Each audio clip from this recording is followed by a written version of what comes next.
మాది 5 ఎకరాల పంట.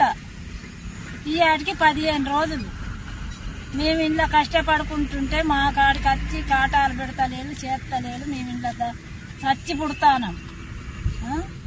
అప్పుడు అవి పండించే కాడ చేకిరి చేసి చచ్చినాము. ఇప్పుడు ఈ కళ్ళంలో కూడా మమ్మల్ని చంపుతాను.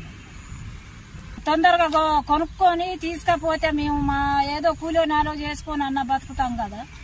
ఆ కూలీలు చేసుకోకుండా అవుతుంది, ఇక కొనుగోలుకు పోకుండా అవుతుంది. మేము ఎక్కడ వల్ల ఇప్పుడు 5 ఎకరాల పంట నానిపాయ. మేమేం చెయ్యాలా, ఎటు పోవాలా, ఏం తినాలా, ఈ అప్పులు ఎట్లా కట్టాలా, సప్పులు ఎట్లా కట్టాలా, మేము ఎట్లా చెయ్యాలా చెప్పు. ప్రభుత్వం ఆదుకోకుంటే ఇప్పుడు మాకు 4-5 పిల్లలు ఉన్నారు. ఇప్పుడు ఆలగతి ఏంది, మా గతి ఏంది, మా అవతారాలు చూడు చేసి ఎట్లున్నాము. తిన పంట భూమి పాలు అయిపోయింది, నీళ్ళ పాలు అయిపోయింది, కొనుగోలు కొంటలేదు. 15 రోజుల సంధి తనలాడుతాను, సత్తాను.